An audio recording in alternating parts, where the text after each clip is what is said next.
Welcome, everybody. Hey, everybody. How's everybody doing out there? Chuck your hand up if you've come along to one of the supper clubs before. Okay, a few return people and actually stayed for the whole thing. No, no, all good. Welcome for those of you that are here for the first time. I suppose just a bit further housekeeping. It's going to be a lively conversation. I will moderate, but try and stay out of it as much as I can. And then we'll open up for conversation with all of you. I think we like this idea of it being a round table and being able to talk amongst ourselves as opposed to one to many. So we'll try and keep it to about half an hour up here and then open up for questions. So if you do have any, there'll be plenty of time to ask them. Thank you so much for everyone coming along tonight. Yes, you're allowed to swear. That's fine. Not too many rules. We want to keep it a bit spicy tonight. We're stirring the pot tonight. So we've got people from all different facets of the media world. So yeah, we can dive in. Another question for the audience. Put your hand up if you have bought something based off an ad you've seen recently. Emily's. Okay. Keep it up if you can remember. Keep them up. Keep it up if you remember the channel that it was on. That's pretty good. It's a bit of a biased audience, just saying. It is a biased audience. And keep it up if you enjoyed being sold to. Also biased. Very biased. Yeah, I think that would be a different segment cohort, right? Well, I'm like you guys. I'm one of the weird ones. I actually enjoy it. I like being advertised to, especially personalised advertising, EDMs. Like I sort of seek it out, but I think I am probably one of the weirder ones.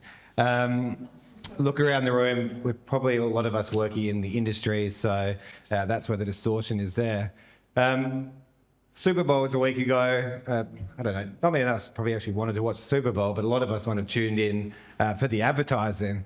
Brands spending a shitload of money on advertising, upwards of $10 million because there's attention there, right? A lot of supposedly undivided attention, people tuning into the Super Bowl. For those of you that did watch it, how many of you can actually remember the brands that were being advertised to, not the celebrities or the spots themselves, but the actual brands? It's an interesting question. I mean, personally, I can't. I remember some of the celebrities and some of the spots, but not necessarily the brands. And I think even with that full attention, most brands still don't stick. And tonight we're going to be talking about attention and how we actually get it and where we get it from. You can imagine that at a Super Bowl and things not sticking. Imagine what it's like on a Thursday afternoon on your Instagram reel.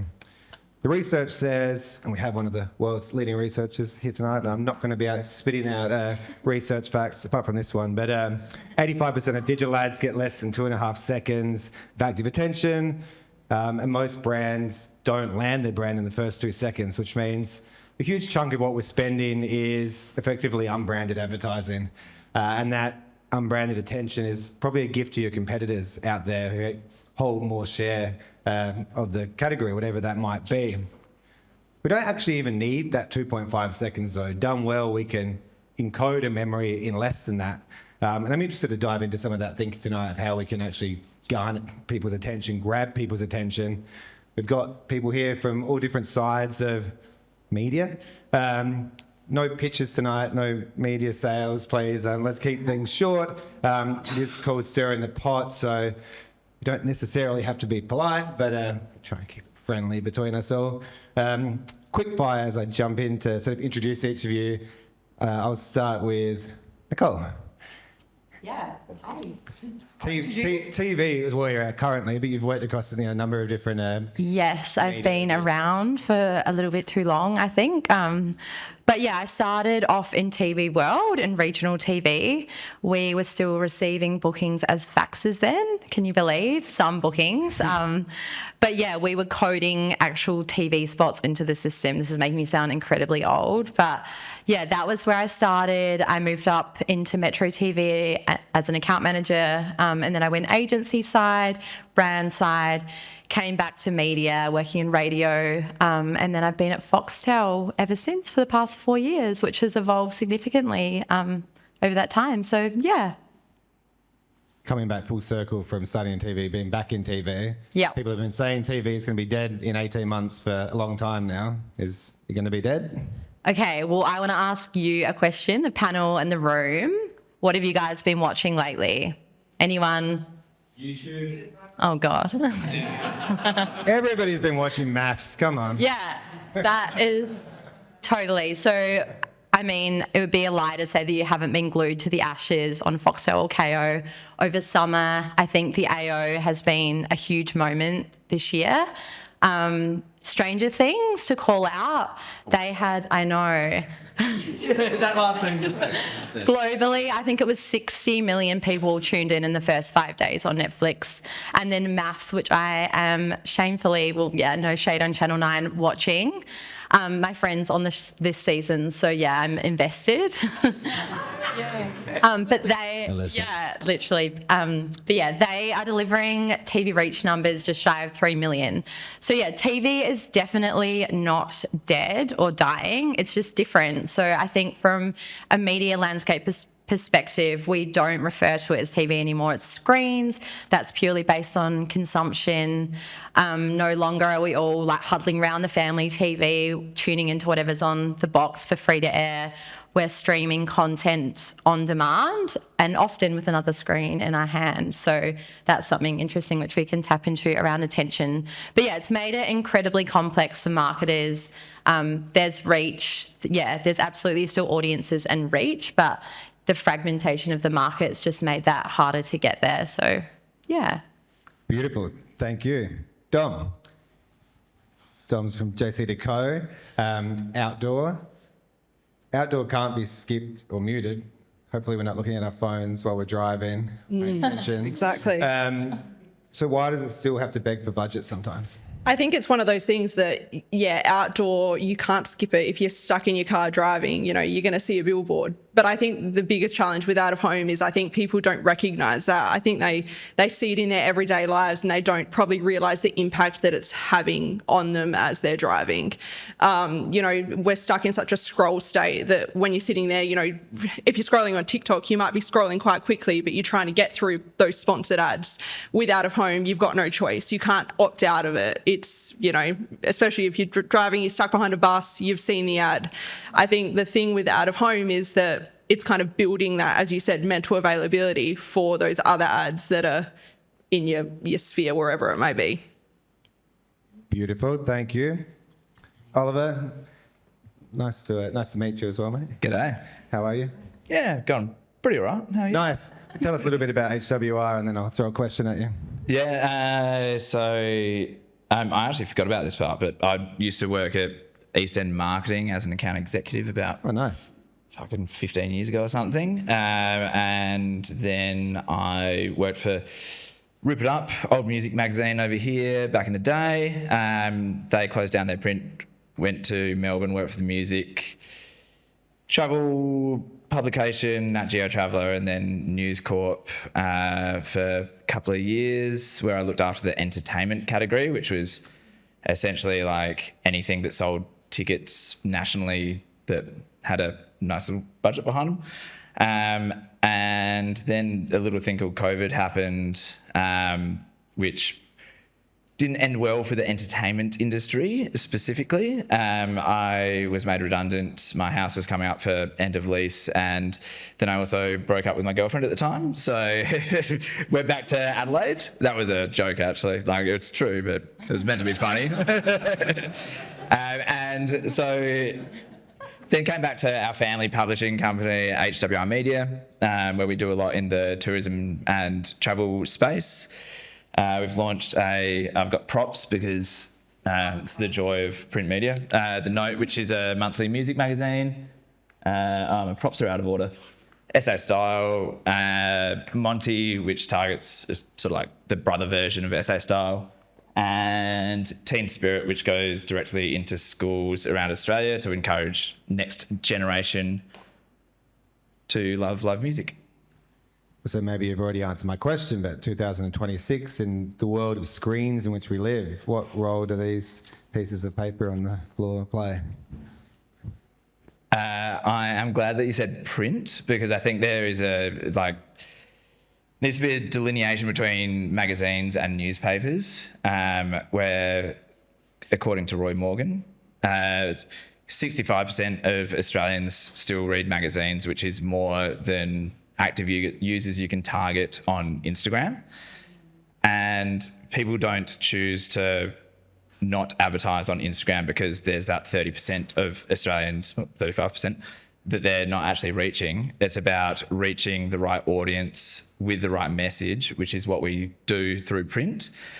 And we worked really well and really closely with brands and making sure that we actually capture the essence of what they're trying to get, but transforming it. So transforming, yeah.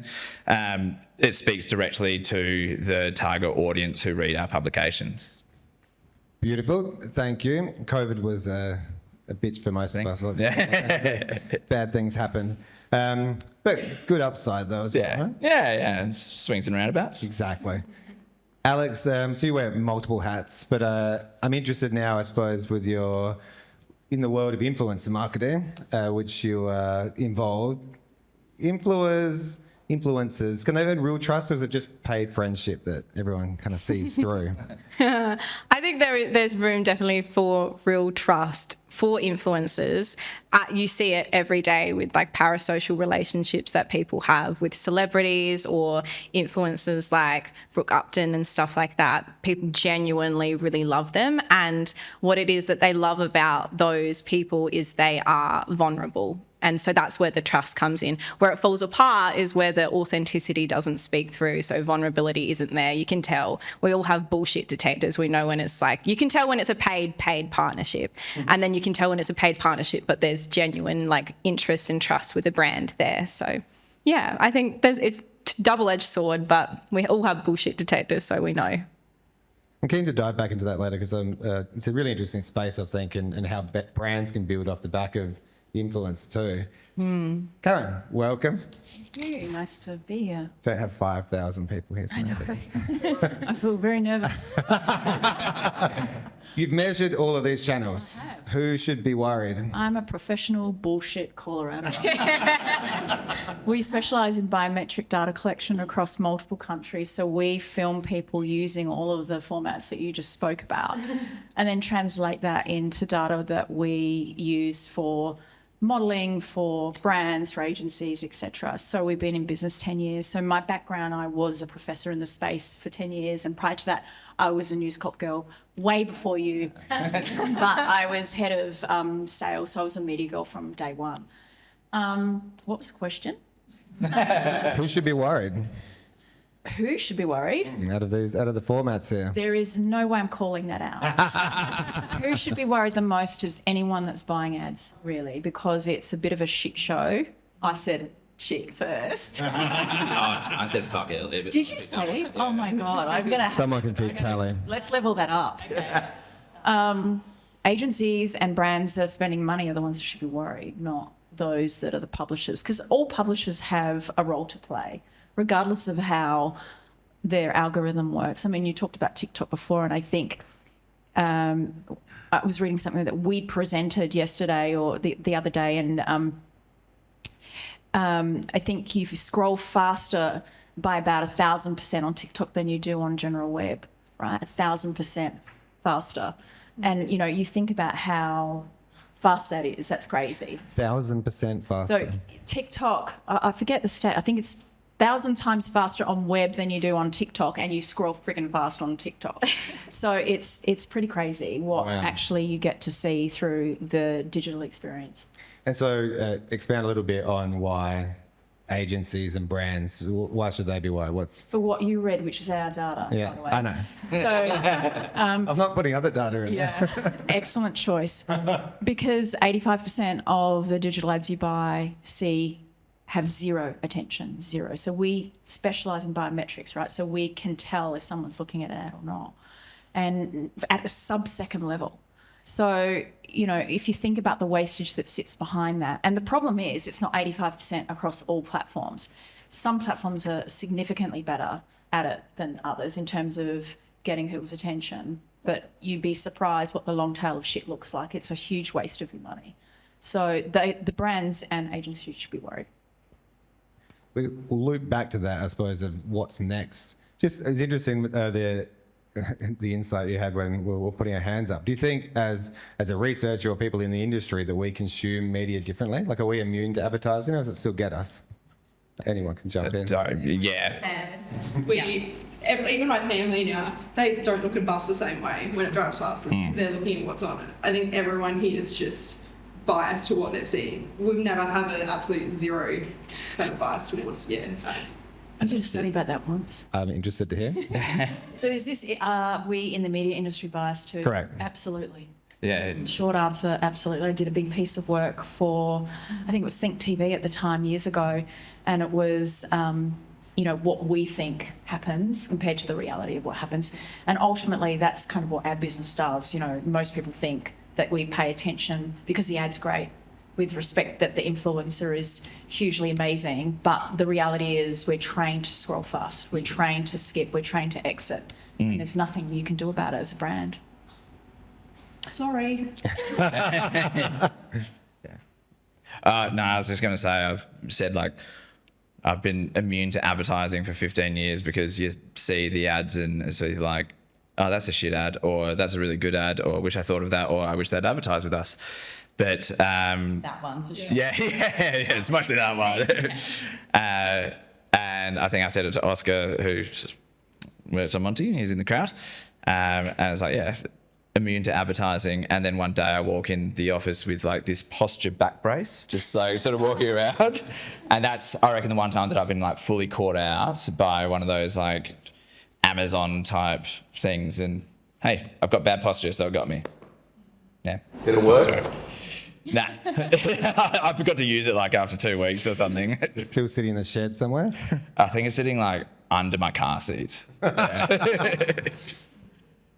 So on that, and I'll flick back to you, Dom, from so thinking about the sort of unscrollable billboard, do you think that a 3-second glance at a billboard is the same quality of attention as 3 seconds on one of these other? I think you see it 3 seconds once in one time you see it, but how many times a week do you see that? I think where out of home sticks is it's, cumulative attention over a long period of time. Whether it's a week, if it's a digital billboard, you might have it up for a week. You see that 3 times a week in your routine, dropping your kids off at school, going to the pub, going out for dinner. It's always present in your, even though it might be short attention doesn't mean it's bad attention. And it's impact and low clutter. Yeah, absolutely. It's kind of, it's not fighting for your attention. You don't have to look at 7 ads on a, website. It's just one ad at a time as you're going about your everyday life. It's also the scale of the size of the brand, right? Yeah. So if you think about the stage, it's that big compared to that big. And most people put their brand right at the corner at the bottom of the heavy scroll. So even if it is, so it's basically people are making, for every second counts more because they connect. Because ultimately, we're trying to get people to attribute what we're selling to who we are. And that's what those types of formats do. Yeah, and I think it's just obviously being in that public sphere as well, it's a bit more trusted. But you've had to spend your money to put into that public sphere. So being out there, people are like, oh, they've spent a lot of money to put that big billboard up on wherever it is. So, yeah, it definitely helps in that way as well. That brand credibility. Yeah, absolutely. What research have you done into out of home? Is that part of what you've done as well? We've done out of home cinema, in store. I'm looking at Beck. Billboards. Lots of things. Does it sit? Yes. What doesn't sit is with that people think that much about how much they've spent on the ad. What they're thinking about is, am I in that category to buy? What is that I'm looking at more than it is about the spend? I know that there's some papers around that people think there's credibility in that, but I think that's a little changed now. But definitely there's no scrolling on Billboard and there's very minimal scrolling in the streaming place. So that let's call them premium. Yeah. So just digging into 2 things you said then. So in terms of quality, are you then talking about the actual creative of the billboard itself, or in terms of how that? Well, look, we look at both, but I'm a media girl, so the quality is the opportunity location, for the brand to even be noticed. It's the space, the ad space. So coming back to you talking about where brand actually shows up, especially in digital, but on TV, if we're thinking about, so I mean, some of those Super Bowl ads are really interesting, right? Because you actually have very minimal brand presence, right? You might have celebrities, but then the actual brand itself may not show up until 25 seconds into a 30-second spot. What do you think that does, Nicole, from a brand perspective and brand building? Yeah, I think it's interesting. I think in that kind of space, and given the brands that can afford to be in there, they can probably get away with it as they have really distinctive brand assets. But your normal everyday brand needs to make an impact quicker and be able to connect with an audience. Yeah, I would say that the investment within that space is like really significant. So, yeah.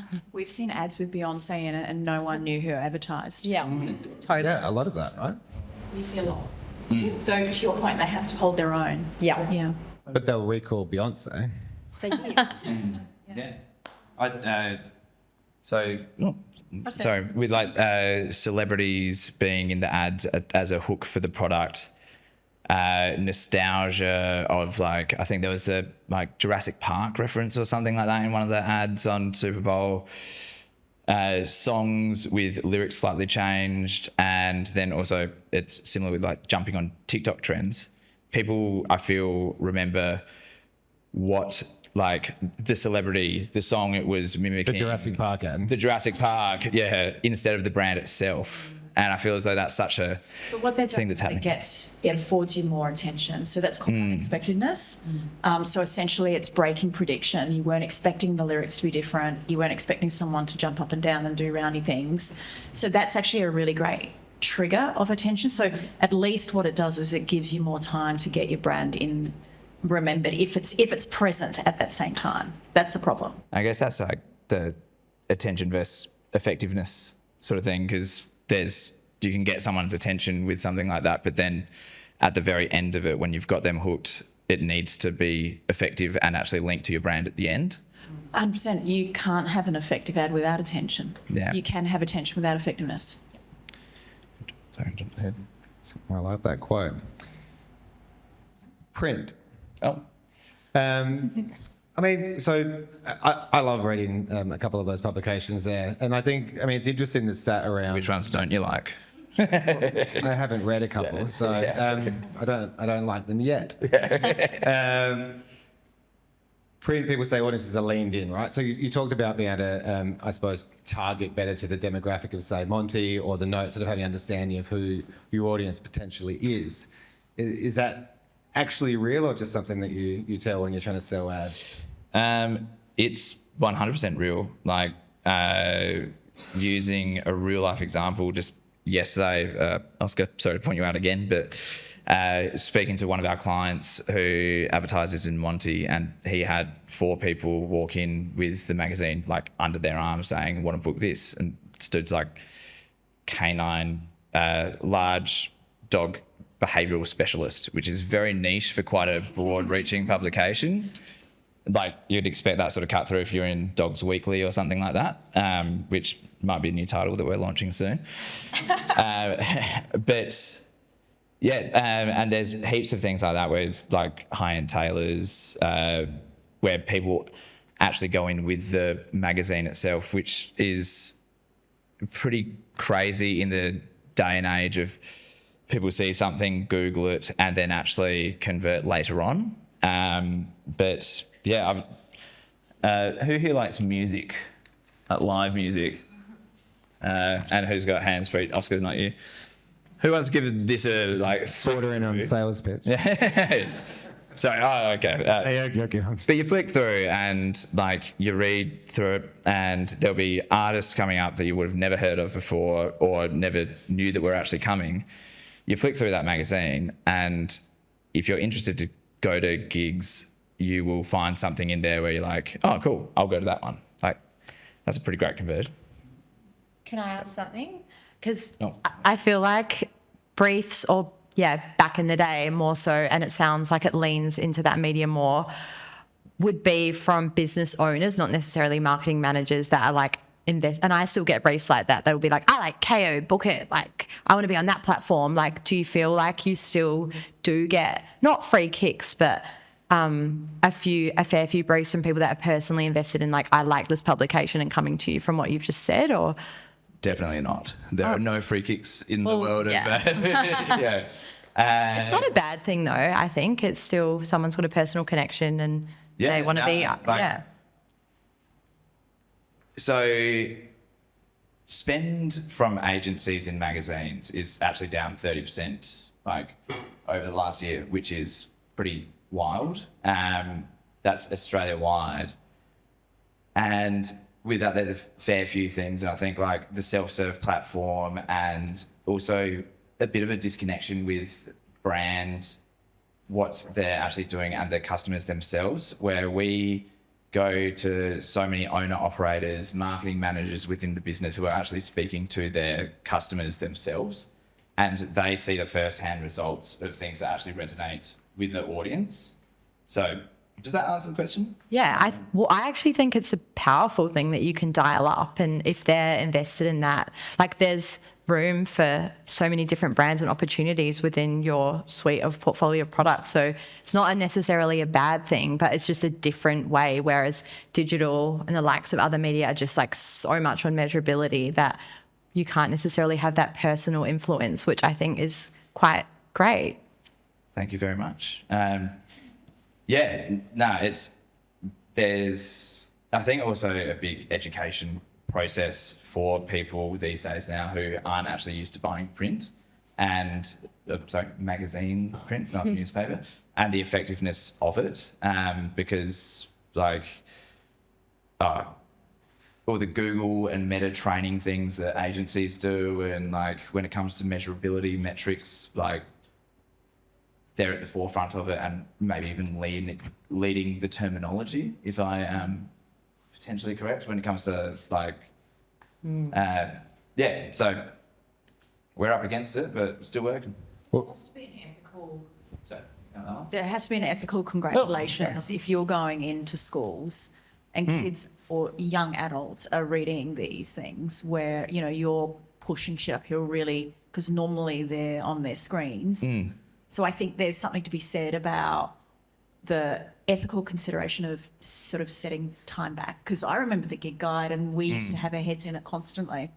So so I feel like that's amazing, really, that kids are getting access to slow media.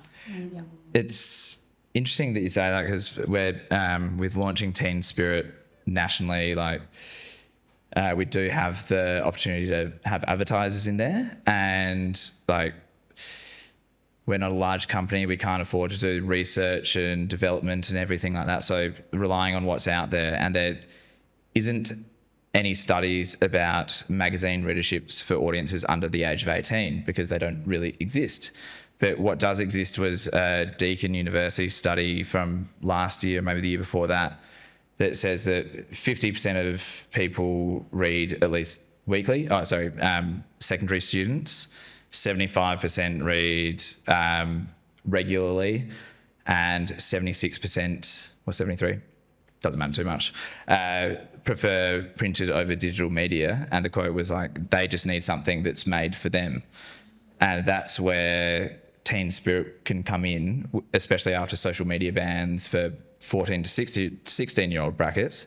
But they're also at school, and like when I was at school, like we have quizzes and all that sort of stuff. It's a lot more fun than reading like a science book, unless you're into science. But yeah. And phones are banned in school now. Exactly. So it's great to have something else. Yeah.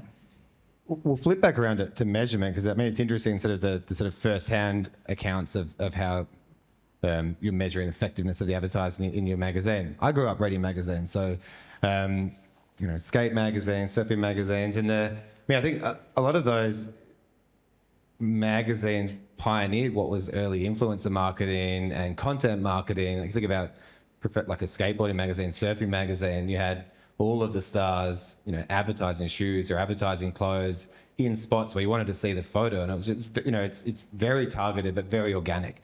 And speaking directly, it doesn't feel like paid content at all. It just flowed seamlessly within the magazine if done well.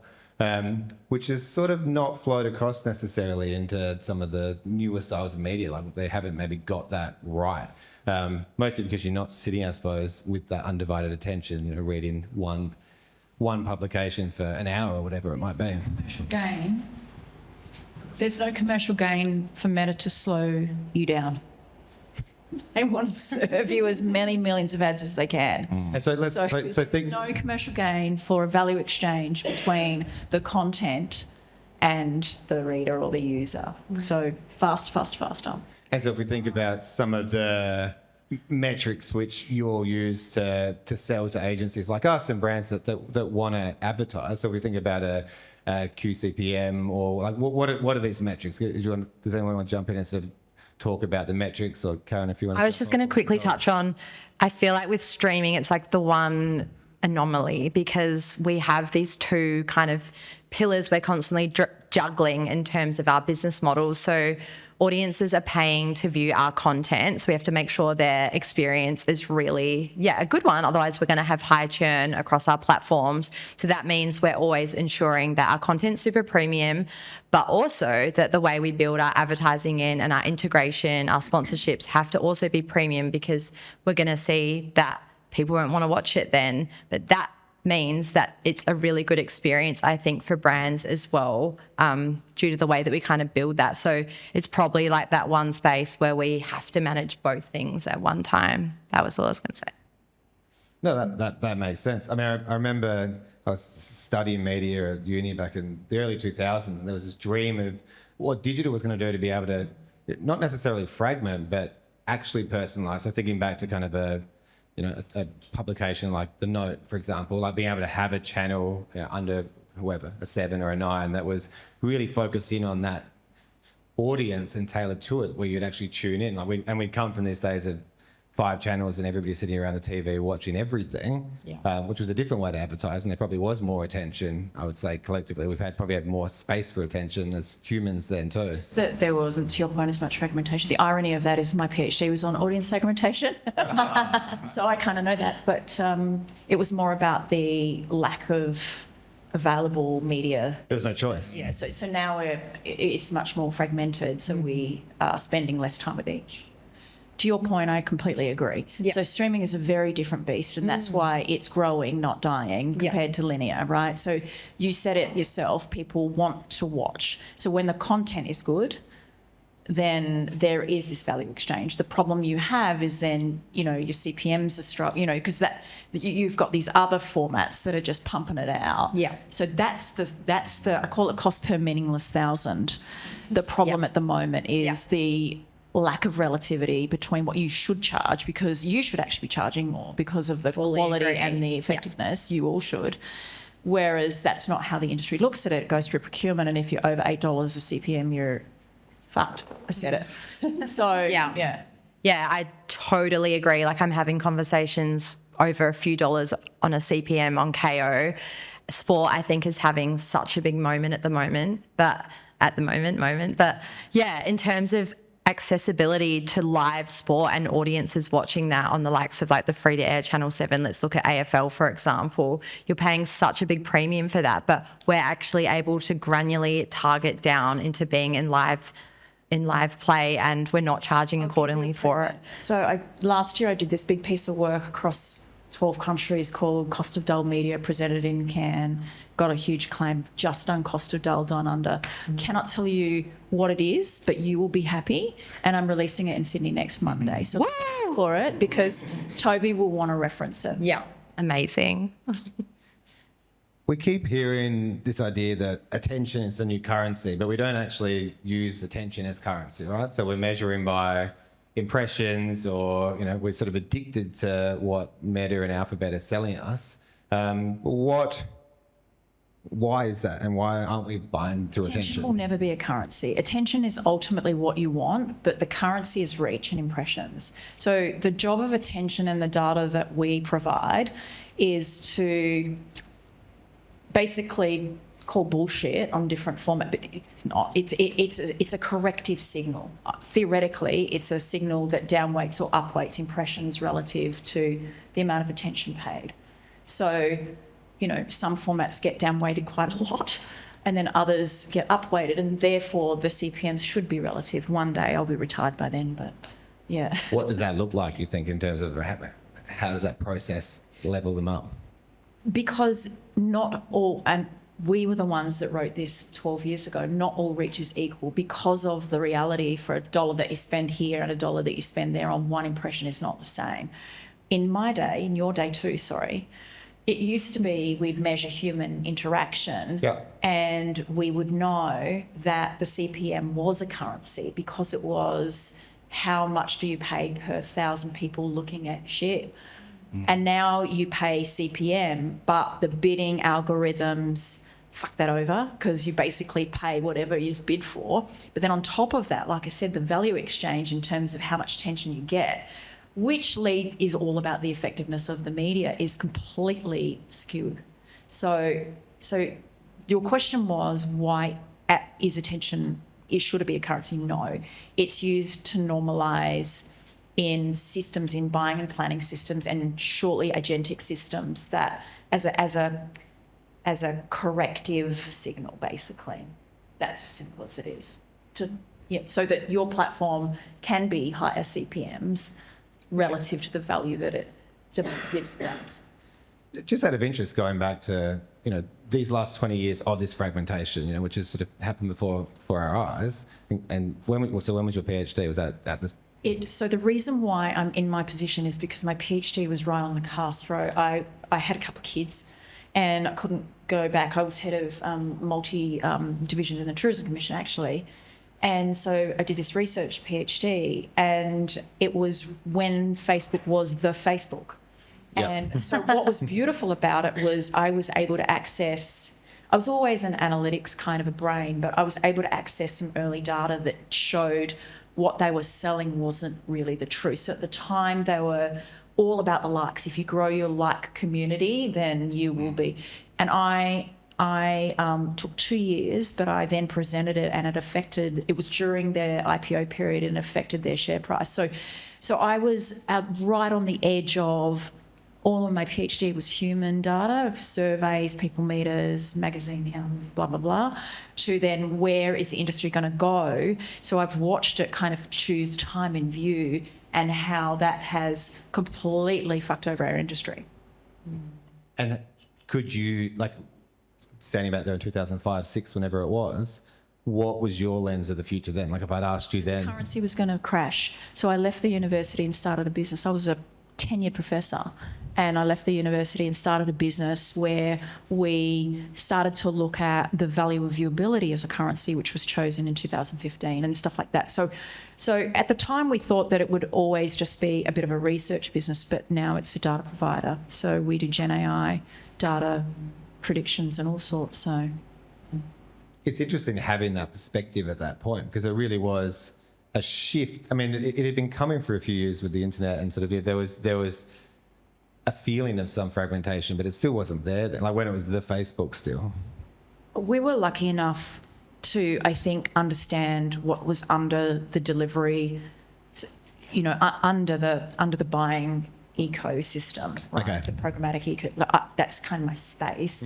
So if you know what's going on under the top, under the surface, then you know that ultimately that's where it's going to end up, particularly if some little person goes out and talks to everyone and tells everyone that 85% of your ads are shit,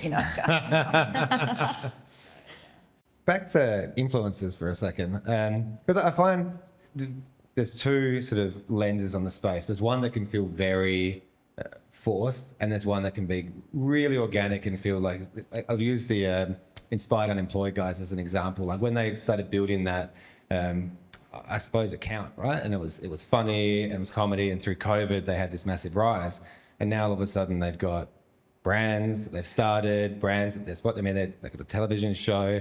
I suppose self-grown influencers building their own kind of media empire off their own reach that they've gained. What's your sort of take on the difference between that style of influencing and then a paid influencer coming in for a brand to do UGC or something like that? I think with a lot of the really, really good influencers, what they have is they're vulnerable and they're funny and they evoke emotion in people, and people relate to emotion, whether it's good, whether it's bad, it's still emotion. And so when you do bring influencers on as a brand, the most important thing I think is that it's genuine.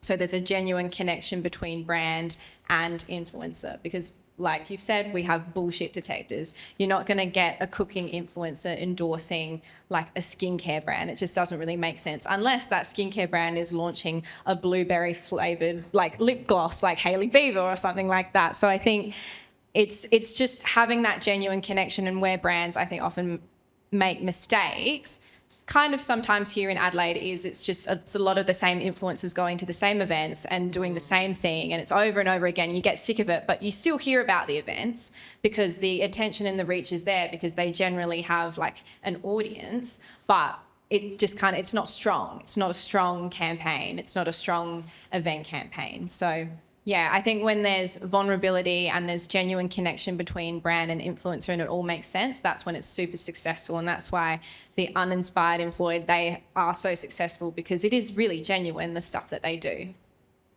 What do you see the sort of limit of that? Because I think someone like that could get to a point where it does feel like they're selling out, or they've sort of capped off of the juice that they built from all of the authentic work that they had done, where it then just starts feeling like shilling. Yeah, I don't really know. I think there's always the really hardcore fans, the parasocial relationships that they've built up into that point. So there's always going to be the diehard fans that are the ride or dies, and you see it. Like, if Zac Efron was to ever do something bad, he's in my pass basket. I don't care. Whatever, he could run over a baby, and I'd be like, you know what, he probably deserved it. Yeah, he's in my pass basket. But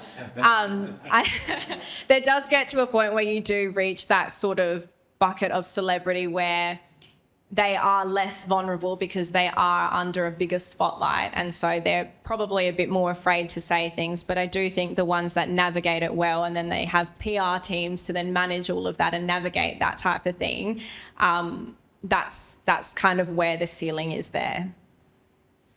Cheers. Selfishly, from my perspective, working in creative advertising, how often do you all, when you're dealing with brands or agencies that are selling brand spots, look at the creative and think, nah, mate, that's not going to do it? And is that... Yes, please. Oh, I have big feelings on this, but more so because we don't get to see it. I feel a lot of frustration often that, especially in screens, we are so late in the piece, and even trying to have these bigger conversations about sponsorships and integration, and to be briefed at the very end of the funnel with a budget specifically, it's so limiting. And I feel like, but then I also understand on the other foot that you guys don't necessarily, and chatting to Emma tonight, who is navigating a lot of MIs and things in real time, like you don't necessarily have the creative on hand. So it's just this real dance we're trying to do between putting forward opportunities, but I'm asking for, do you have any, like, what's the tagline? What kind of things could we look? Can we do concepts and mocks? And I feel like it used to be more possible, but it's got later and later, and everything's, and probably because of the way that the world is with digital, everything is so last minute. Like someone can book a campaign with me and it'll be live that day, and agencies know that. So that's just how we can operate now. But yeah, that is what sucks, is because I'd love to be able to work closer with creative agencies and actually, from a media perspective, work on that strategy more together, but it doesn't seem to happen. I just couldn't agree with you more. There's been times in the past where, like, dealing with agencies and then you receive the content that's, I'm using the note as no, it's not an example because it happened, but it's very clear government sort of messaging or that sort of style of talk that's going to audience who's under the age of 34, likes to drink beers at the Cranker and Grace Emily and stuff like that. That doesn't resonate. And in the same way too, we've had people like book content marketing with us and say, oh no, we'll write it all up and we'll just put it in the magazine. So don't do that, because that's not going to work. Like, we actually care about this working for you, because all our magazines are free for people to pick up. If it doesn't work for them, then it doesn't work for us too. And yeah, it's too late in the piece. And like It's the socials as well would be so hardcore. Yeah. Although I do think, like, for influencers, the landscape's changing a bit, because I think brands are understanding that if the partnerships don't look authentic, then they fall over. And so I've worked with a few brands where they give you so much freedom because they come to you because they like the way that you shoot your content.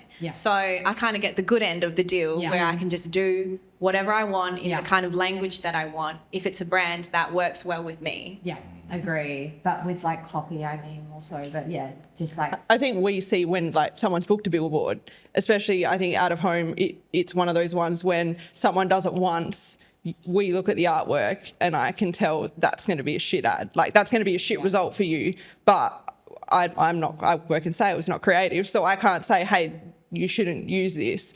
But I think it's just, that's where a lot of, it falls over. Like, we're lucky because I think in our job we do see a lot come through. If you buy it traditionally, I can see what you're going to put on your billboard. But it's, as you said before, I think it's one of those things. If you're branding and people don't know who you are, they're just going to think about the next competitor in your category, not yourself when you're doing your ads. Never like push back if you see something that's I don't know. You can push back not on the creative concept. If it's obviously there's someone who sits there and makes sure that it's all above board. We've had some shockers in the past year that have come through that have tried to be cheeky that just, doesn't work. But not on like a creative concept. I can give you creative guidelines and say, hey, you should do this like this, but yeah. Yeah, I think it's just like for you guys, like a missed opportunity, or even for us where we have these in-house creative teams, but then, agencies have their own, whether they're a media agency and then they have a creative agency, like there's just so many pieces to navigate at one time. I think that's their emotional attachment to the brand. We don't have that looking at it, so it's kind of just, They blame you. Exactly right. Someone's going to get blamed. That bus campaign, that billboard campaign, that was shit, but I can't really help you with that. Yeah. I'm interested in before we chuck to the well, if you guys to throw some questions, we'll have a little bit of talk about creative and maybe what does work, and from an evidence perspective. I like this idea. I mean, it sounds like what we're saying there is there's like a lack of curation, because if you're going one-to-one and you've got a small audience and you know who your audience is, like that ad's just not going to land with the people that are reading the note. But to be able to have those conversations and work with the brand and curate it end to end, you get something that to your point, is more authentic and it's actually going to land. We can talk maybe about specifics of what needs to be there from a short flick over the page from a attention perspective, but it's not just fragmentation of the channels, it's fragmentation of how the thing's actually created end to end as well, all the way through. But what does work from an effect? There are 4 things you mentioned too. So unexpectedness is one. So billboard example, someone like Specsavers, where it's hilarious. Unexpectedness, so it's breaking prediction because you have to double take.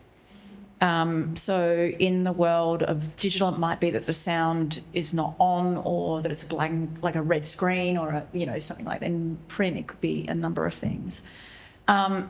Emotion, you said it. So my first book was on emotions and content diffusion. So before influencers were influencers, how content mathematically diffused across shares and likes.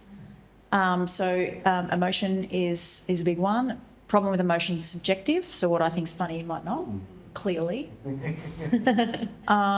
Resonance and relevance. So relevance is you. And how relevant it is to you as being in the category to buy and how close you are to the purchase occasion. And resonance is a combination of relevance and emotion, where you really resonate nostalgically or emotionally, somehow it's relevant to your being. So those are 4 things. And if you nail those without, say, having, your brand name up in that's a different part of creative. So I call it objective and subjective. So subjective creative is everything we just talked about, which are amplifiers of attention or more sharing or more activity. Then there's the objective side of creative, which is if you don't put a brand on it, none of that really matters. So the objective side of it is not just where it's placed, but also the strength of the brand. So from a classic MA or distinctive asset type Yes. sort of way. So I've just been working with, I won't say what category, but a very, very, very big brand in Australia who, you know, they've won Cannes Lion Awards with their creative, and they're introducing colour and think that everyone knows these colours, but they're attributing more to their competitors than themselves. And because they think, well, we're us, so why? We've seen McDonald's be misattributed because they failed to put, you know, their yellow on and thought, well, too many people know us now. Nike's the same. We've worked with lots of brands like that. It's interesting then internally at the brand having that echo chamber internally thinking that we can change this or we'll do this and people will know it's us. That's the problem without being unified between creative and media agency. So the industry is moving towards the unification so that the ad is better fit for purpose for the media space and reverse. So I think that's pretty exciting. I think that's coming. Is there also the fact that... Oh, thank you. Going back to one of the very early points of we are all in an echo chamber ourselves as well when we're talking about the effectiveness of media and marketing and all that sort of stuff too. When you do like a brand would talking about how much their brand resonates, but like they're missing the mark. Yeah. Where there is that sort of echo chamber in yourself and maybe too much of a reliance on the data is right. Well, look, Beck, I can see your face. I didn't. Was it happy or sad? She's like, watch out, bitches. So here's Smiling. I get that all the Maniacally. time, and I'll shut someone down because ultimately, the truth is you're right. We are in a small bubble, and so every brand thinks that their creative will punch above the expected and punch and will be an outlier. So I'm not going to get 2 seconds. I'm going to get 10 seconds. That's bullshit. Because of the nature of the user experience. So we have 59 billion human data points, and we connect that now to models around the world. So, you know, we look at data, but we look at scaled data. So if a brand comes to you and says, we did a focus group with 10 people and they liked it, probably push back. Yeah. And that's an interesting space, looking at how that modelling can be amplified too, right? Because 10 people is such a small sample size. How many You points? can't amplify 10 people, mate. That's not going to happen. You have to have a few hundred, possibly several hundred to be able to. And then you have to generalise it across conditions. So one piece of work is great at a moment in time, but then you've got to generalise it across different cities, different timescales, different genders. That's what generalizable significant sameness is, which is why we do what we do. So there is, if someone comes to me and says, yeah, our brand is different and I don't need, just because our colours, you know, good luck with that. Yeah. Yeah. Was I potentially listening to you on a podcast talking about... So being nice. It was quite nice, and I thought it was very interesting, and it's out of home related, but in different countries and how effective it is. And I think like one example was India, because there's a lot of street traffic. People are quite often like listening to something. Was that... A lot of the publishers are customers of ours. Spotify's been a customer of ours for a while, and we did this big piece of work around, because our technology can pick up if there is in hearing or earpods. Yeah. Earpods, always get confused. That's fucking crazy. Whichever, one over the other. Oh. And so what we found in India was that actually audio material was a lot more effective because you were essentially immersing yourself as if you were in a cinema, because you are getting rid of the clutter. And so those are the kinds of cultural differences which do make difference to how much attention is paid. Generally speaking, the general population, it's fairly similar, but that was a bit different. It's fucking cool. It was fun. Yeah. There are going to be lots of those outliers globally, culturally, and the way different people consume. Saudi, we've been in Saudi and some of the UAE and stuff like that. There are cultural differences, and we kind of understand that. And that makes, I mean, it's interesting from a media perspective, but then a creative perspective too. Because I mean, the thing is, we are often just sending out one piece of creative to large markets and not, you know, changes on digital, and we have the ability to do that at scale, but how much we're thinking about it because it all has to happen so fast.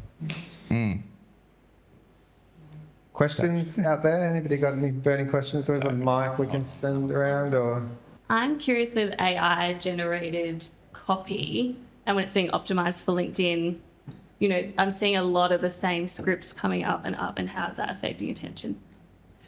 Look, it's interesting. I think it's too early to call. I think at the minute you might think it's unique, so you stop, but then it's not. You lose that. So it's a bit too early to call. I don't know. I mean, influence. I mean, it's not very genuine either. You can pick AI a mile away. We're really LLMs ourselves, so you can pick patterns in reading and things like that. So the genuine component of it goes away. So if someone sends me something like that in LinkedIn, if you're supposed to be a thought leader in LinkedIn and you had something particularly generated, I would just.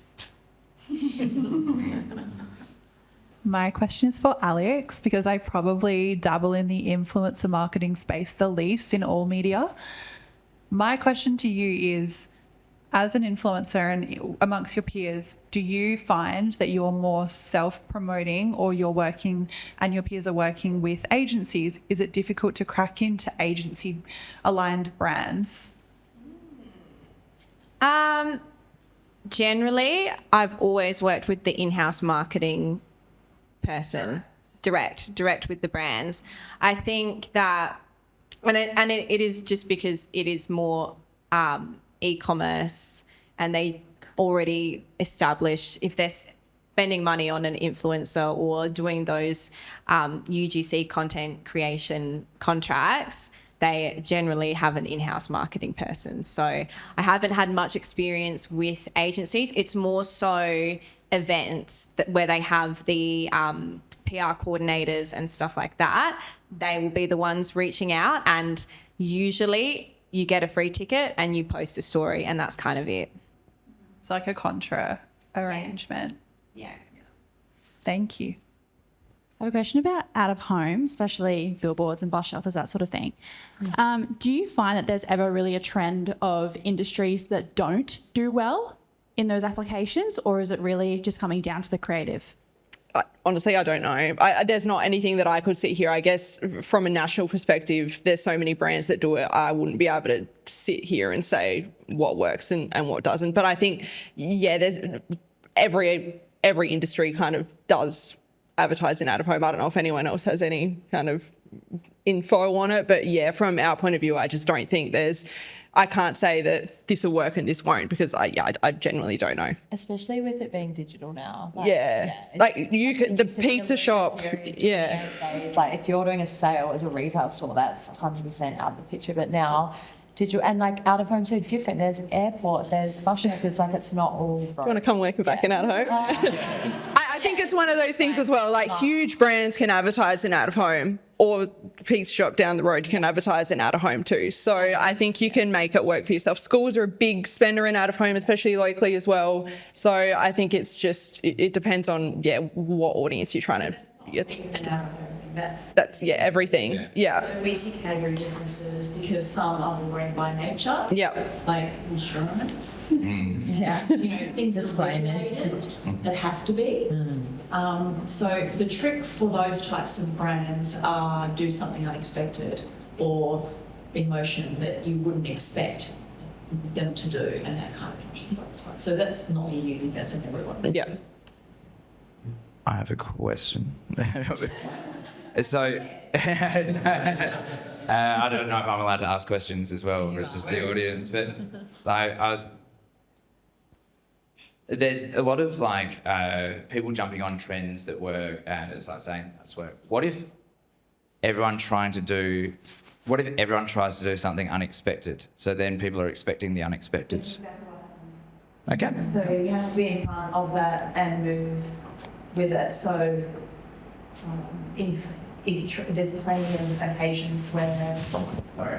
there's plenty of occasions where let's just say Nike does it first, and then Adidas do it second. Usually it's now the other way around, by the way, I've been told, so my kids tell me. But so that happens, and then it's a bit and not very recognisable. Sorry. No, I'm going to go back to the crap. And so the other thing, We'll get to laughing. so then there's the other thing. So Red Bull's a customer of ours, and they actually have just put out new variants. I don't know if you've even seen them that are not blue with wings. And you go, mate, you've been blue with wings forever. And so, that's when you shouldn't be, because that affects sales, Isn't Nike they've changed their tagline in like ads recently, and it's instead of just do it, it's like why do it or something like that. I was listening to it, and they were saying that there's this whole like hesitant generation about doing things, and they're trying to ask why wouldn't you do it instead of doing it. Retire. That just stresses me right out. Yeah. I can imagine one of my boys asking me that question, and I just want to punch him. I have one.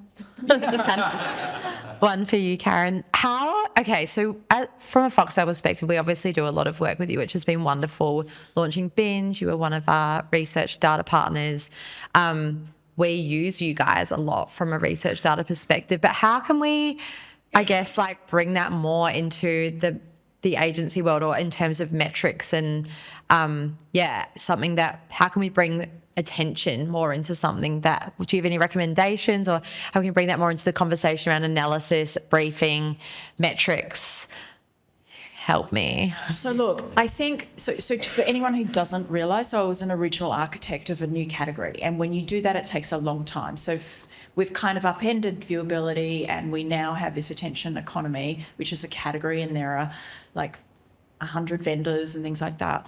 But we've all been building product, because when you build a new category, you don't know where something's going to land, because you've got to understand where the market fit is.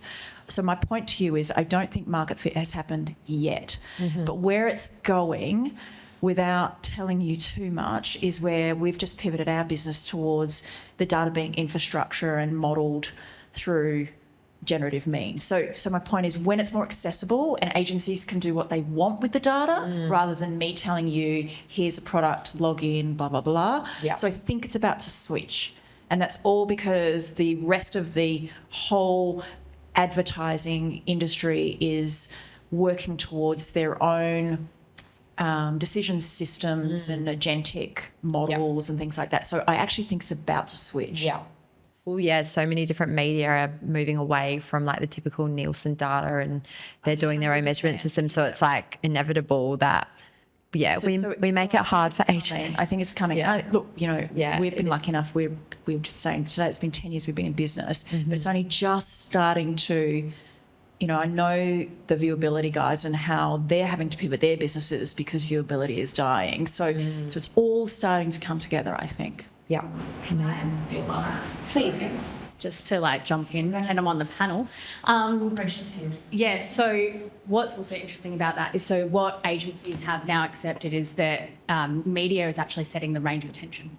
So how you're building your platforms is dictating how people are then engaging with ads and how they then remember those ads. What they're now realising as well is, if you influence the creative, you can maximise the amount of attention you're getting. So they already understand that there is a bit they're missing, and they're starting to integrate that into their platforms. So it's about to get a lot easier for media, a lot easier. Awesome. Cool. Well, just as a broad question for me, and off the back of that, thinking about, and maybe coming back to sort of soothsaying and looking ahead. So in that lens, and if we've got real-time data and we've got better understanding of who is at the end of the screen or in the car or with the earbuds on, and we've got agentic models helping to create that, do we get to a point where some of the soul that we sort of have spoken about tonight in terms of what it is we're trying to sell is lost, and everything is just automated to your specific personalised taste, but it becomes flat and shallow? What... Look, I don't. Yeah, you go. Last about one. Sorry, we're chatting about this today, and I feel as though social media advertising is the one thing that just fucking does nothing for me, and they keep on getting more and more personalised and more targeted specifically to you, and it feels disingenuous, and you lose loyalty the more targeted it get, because you're just I'm I'm not a data point. I'm a human being sort of thing. Yeah, I'm the opposite. Like because I'm a mum and they serve me shit that I need for my kid, and I'm like, this life is hard. You're a challenging little human beast. So I'm getting served things because they know that I have a nearly 2-year-old. When you get that weird ad that you're like, oh, what's this doing on Yeah, TV? and they hear your conversations and whatever. But yeah, it's like when you're it depends, I guess, on your stage of life where you're actually needing things to make life easier or to make their life easier. Like it's a whole different stage of, depends. But yeah, for me, 100%, I buy stuff all the time from clicking through. Do you, or anyone, because you're a time poor mother, so, but get served, like I always see an ad from an advertiser on socials and it's like, okay, they've got bigger budgets and they're just getting at the forefront, and I'm sure there's similar products out there. And then I actually look up similar products and make sure I get the best deal. Do other people do that? Yeah. Yes. Yeah, cool. All right, sweet. All right. Yeah. Okay. Just wanted to check. It's like good for the category. Yeah, very much. I'm definitely not fighting for the heart of creativity as an advertiser, but I suppose if you can dial up the unexpectedness, because the unexpectedness wasn't enough on that view, and then the algorithm can say, okay, we'll do this and we'll do that, and then where does that end up? I suppose, like if it's all just being spun up in real time. Yeah, well, that's a tricky one. I mean, we're not there yet, No. and I also think you're all talking about algorithms that are still behind the buying decision, not in front of it. So I was connected to the Australian Institute of Machine Learning with Professor Anton van den Hengel here in Adelaide, and he did this whole piece of work around supercomputers of the future that can actually predict that in about 6 months, 5 days' time, I'm going to need a watch. And you just go, holy shitballs. So I feel like there's a long way to go. At the moment, to me, it reminds me of my PhD where, to be quite frank, targeting, it gets you slightly more, but you're basically bringing the sale forward anyway. So I feel like that even today, even though it's pretty amazing, it's not as good as it's going to be. So I'm a bit reserved on what that means. The good news for us is the data that we provide is human. So what is good for us is there's a big call to go back to human first decisioning. So a lot of the lack of use of genuineness in our industry as a measurement business has been that it's all been algorithm based, and there's a lot of assumptions made under those numbers. So there's a lot more companies now that are pushing for human first data to normalise the chaos agents, that kind of thing. So that's kind of where we're playing. We'll see. Fuck knows. It's an interesting space. I mean, and you're up against the Zucks of the world, but let's see where we end up. Thank you so much to our panellists tonight. It was a pleasure having you all at the table. Thank you for being here. Give them a round of applause. Thank you, everybody, for showing up. We've got more drinks and food outside, so please continue the conversations, and thank you so much for coming.